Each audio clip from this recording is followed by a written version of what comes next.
There we go. Mic's working now. Sorry, guys, I'm on a new computer. How's everyone doing today?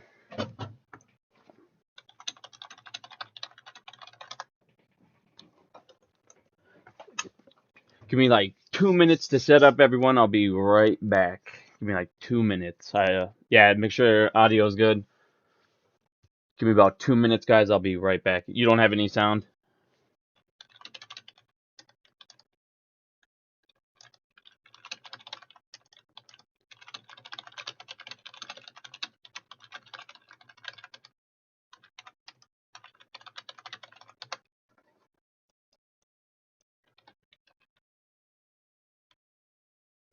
Nope. All right. Give me 2 more minutes, guys. I'll be right back. 2 minutes.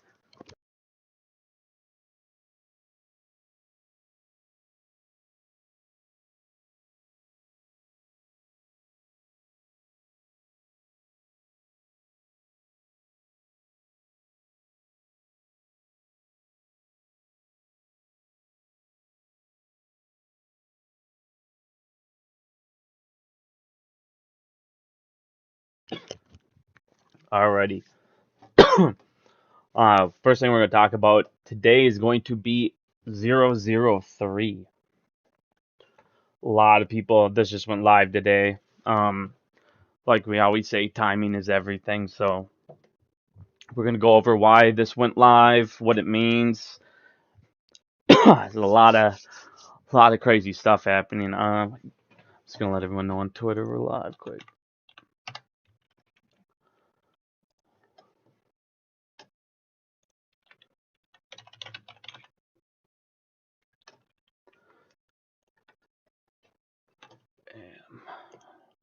Alrighty. How is everybody doing? Got a lot of good stuff coming. I don't really know.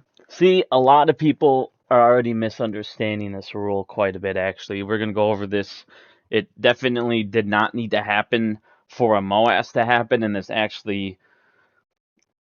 this is not what a lot of people think. So we'll definitely go into this in about 2 seconds. Like I said, I'm just going to let a couple more people jump in here quick, and then we'll go right into it.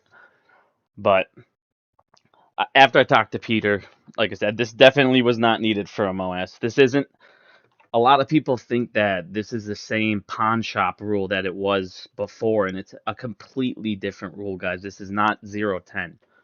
This one's actually way more against retail, as we'll go over in about 2 seconds here. Alrighty.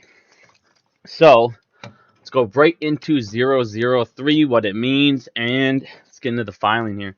So if you guys pull this filing up, let's see, zoom in just a little bit for you. That's good. Alrighty. So what this filing is going to do, this filing is going to be pretty much a little repo for these guys. The difference between this filing and the original filing was going to be that they were going to need to, give them their blue chip stocks. It was like a pawn shop rule type thing, and they were going to have to use collateral in exchange for the STF or the pawn shop, whatever they were going to give. The difference between this, they do not have to deposit any of their collateral. What they're going to do is pay a small fee. So let's go down into this a little bit here. It's going to go to shorts. First thing a lot of people saw when they did this is, as you guys can see here, it says NSCC understands SFTs provide liquidity to markets and facilitate the ability of market participants to deliver on short sales and therefore avoid failure to delivers on naked shorts. This thing is going to be pretty much like a little repo for them. So if you guys come up at the top, it's a 1-day transaction. Typically, they can do it a lot more. So at the top here, I actually passed a couple of things. So this is going to be my biggest concern, are these clearing members. So what this is going to be is if a short needs, they're about to get margin called. This is why I absolutely hate this rule. But at the same time, you got to realize who's doing it. And it's just a small rule, you guys. This is going to kick the can a little bit. Why this came in place is because of the executive order. The executive order, they're going to lose a whole bunch of collateral and liquidity, and it's going to hit the banks. And those are the people I keep telling you guys, we need to hit the banks. If we kill these bankers, these is the banks off, it's done. It will all come crashing down. But what's going on right now is they're going to lose that collateral with the executive order. So that is why they froze all those TSP accounts, because they needed that extra $1 trillion in all those accounts for the next 2 weeks. Yes, this is live, Diaz.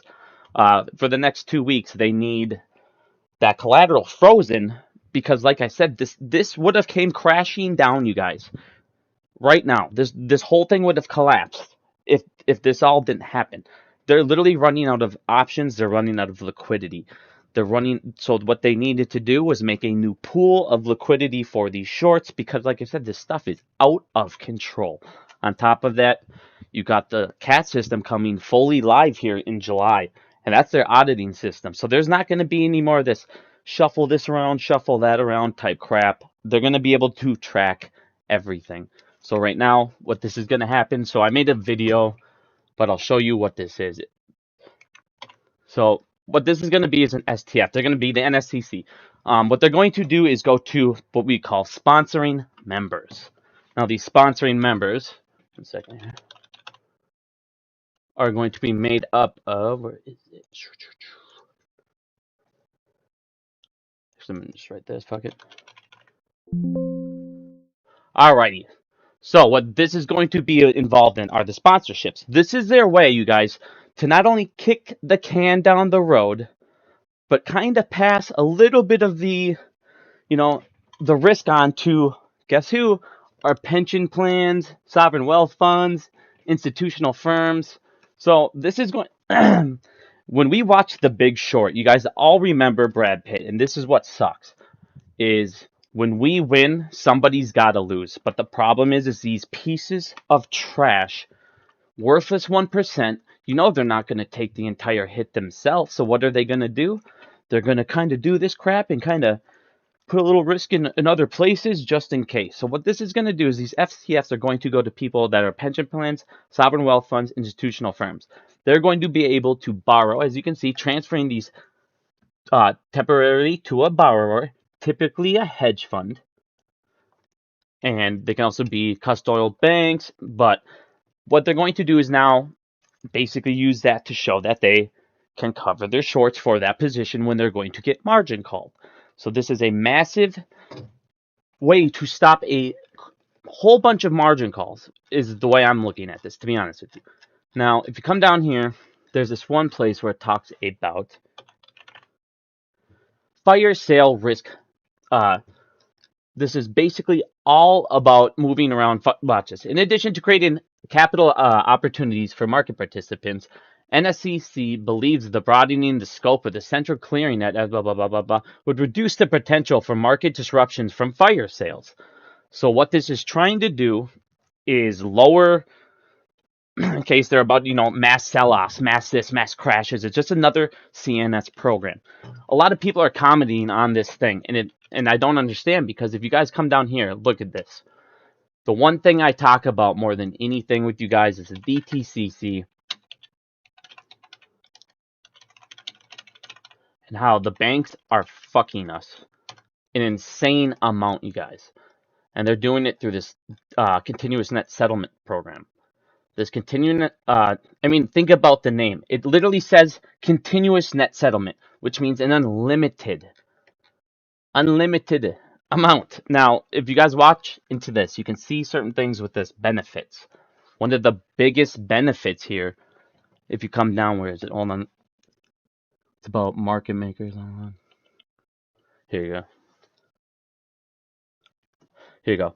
So if you use the CNS program, okay, members can exempt certain short positions to avoid segregation violations and effectively meet other delivery needs. Now you're going, what does that mean? Here, watch. You remember these numbers you guys always see? Come down here. A lot of people always see these, but they don't understand. Right here, short exempt volume. What does that mean? Short exempt volume is pretty much when a market maker needs to add liquidity to the market, what they can do is they can make a short, sell it to the market, and market as share exempt. Or they can borrow from, as you can see, the CNS program, and they can pretty much do the same exact thing. So this, everybody always asks, where do they get these shares? Where are they coming up with these shares? How do they have synthetics? Where are synthetics made? Well, synthetics are made from Rule 203B, which is you can fill an order before you locate shares for that order. And if you're a market maker, like I drew before, if you're a market maker, you have a whole bunch of options that you can do when you need shares here. You can go ahead and you can dip into what we call ISDA. Sorry, like I said, I just switched this computer to my other one, and I didn't change my mouse settings yet. I'll do that in a second. They can go into the CNS program. They can go to another market maker. They can internalize the order.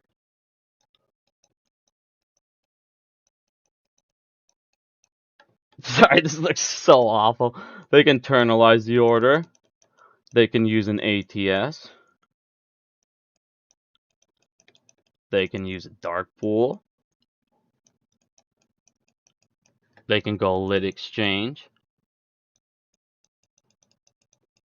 And now apparently they can also go to the STF. So like I said, they're just adding more and more and more pools with this. That's all they're doing. They're running out of options. They're running, like I said, time is on our side, you guys. In the end of the day, they are sitting there borrowing. Every single day, they're borrowing or trying to come up with new liquidity pools.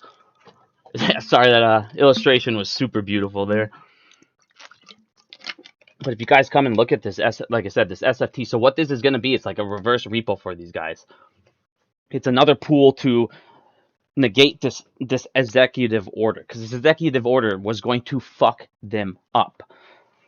So they had to freeze those accounts. They had to create this. So it's pretty much like putting a Band-Aid on it. But you got to realize it's not like going to have this massive amount of liquidity all the time. They can't just dump in there all the time because they're going to need to still have these type of pension plan. They still need to borrow from other people. So, and I made money for everybody. So when if we suddenly start seeing a whole bunch of pension plans and these type of institutions jump in and start buying AMC, they're going to be sitting there dipping into this to make extra funds.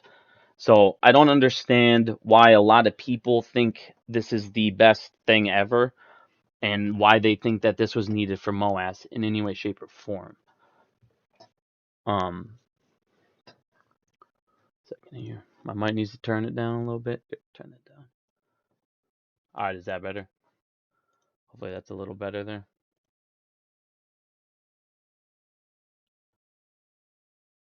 Does my mic sound any better? Does that mean it'll take forever? No, I don't. You guys, I'm going to be honest with you. I do not see them getting out of phase 6 in any way. I cannot figure it out for the life of me what they're going to be able to do to get out of phase 6. I don't think it's possible.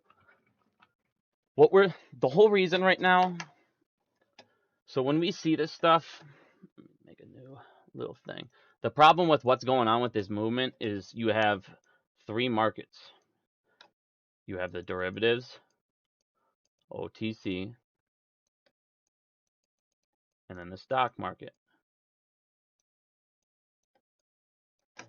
Well, right now, every single rule that we've seen affects this and affects a little bit of this. But the problem is everything they're doing is in here and up here. But phase 6 is going to be the firstly affects this top box. And this is what I say, like, if you look over here in the stock market, everybody sits in, it's like you got banks, okay? You have banks, then you have market makers,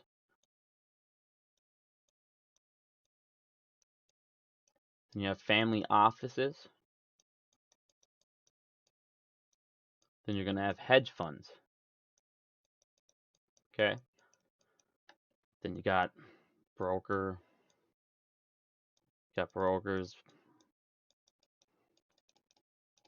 and then on the bottom class you got retail. Well, right now the problem is we should always have been going for up here. How do you kill a snake? You cut its head off. How do you kill, lizards? You cut their heads off, because if you cut off the tails, sometimes they grow right back. And that's exactly what's happening. You got these people that we're always like, man, we got to get the hedge funds. We got to get got to get the market makers. The way you get the market makers is you cut the head off. We can still get a MOAS, you guys. Like this right here, I'm telling you, a lot of people are sitting there like, no way, does this thing stop the MOAS or anything? No, it does not stop the MOAS. What is stopping the MOAS is we're not doing the necessary steps. We're not. Like I said, you guys, this isn't a stock market play anymore. We're in a short squeeze play. You actually have an opponent. You have somebody against you. It's not like you just sit there and their only goal in life is to beat you. That's it at this point. Your goal should be to beat them, and you have to start cutting. Look at this. They're already in such a panic. They already are hurting so bad. They had to freeze TSPS accounts. They had to make 003 come into play a couple days before. They're sitting there on the brink where they're like balancing and can't handle it. So what we need to do is attack these banks now, cut off their, like I said, cut their heads off. They're already hurting. So we got it, you guys. You have $1 quadrillion. You got $1 quadrillion. I can't even draw it right now. You have a quadrillion in the derivatives market. In this market, that's how much is in there. A quadrillion.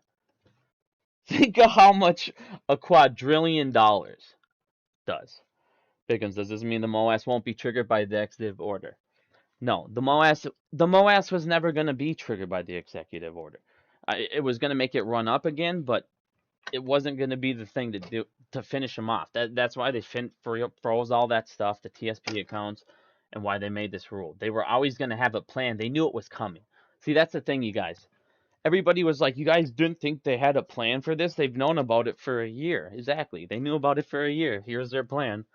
Here's how they can kick the can a little bit more. But in the end of the day, you got the CAT system coming fully operational here in what, 2 months, a month and a half? That's nothing. It'll go by fast. You got, like I said, phase 6 is going to be the biggest thing, and a lot of people don't understand what phase 6 is. Phase 6 is going to cut the head off of the banks. That's going to be the only rule that's going to finally start affecting these guys. Because right now, what's happening is worldwide. This is so bad, you guys. This is so bad because ISDA is worldwide. The entire world banks had to get together, and they want to come up with a central repository system to actually monitor all this, because right now there's nobody in this. Right now you get these data fires on mountain Iron Mountain data fires all over the world, nonstop, burning down ISDA contracts. There's nobody watching these banks right now. And their punishment, you guys got to think about this. What happened with hedge funds in 2008? When hedge funds got caught, what did they do? They evolved. What did they evolve into? A family office. Why? Because they're unregulated hedge funds. Sorry, I'm trying to read these questions here too. ISDA banks can very well be killed. Do you want me to show you how to kill some ISDA banks? You take all your money out of them. If you can get some loans out, close them out, boom, get out of them as fast as you can. Or if you can refinance with another bank, do those. Take a loan out and pay off your other one. That is how you do that. You get out of you go into local 7. It's not just get out of ISDA banks. You guys, the one thing that literally blew my mind. It's like we have been talking about payment for order flow and direct routing for.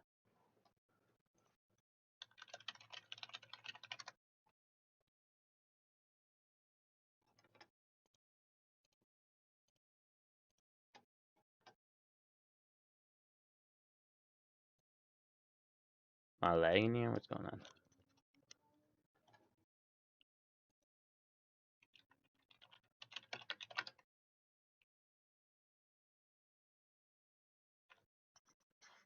Can you hear me now? All right, sorry about that. Um, where's it? Oh yeah. So the other thing is, like, when that data came out, I mean, the craziest thing. I mean, they were showing you with fidelity how many people were actually using direct routing. And the direct routing was literally 4%. It's crazy. Nobody's doing the things we got to do to beat these guys. If you guys don't direct route your orders, you're literally giving the market makers the ability to fill your order wherever they want on any of those. Hold on, this pop back up. Here you go. If you don't direct route your order to say, hey, you got to go here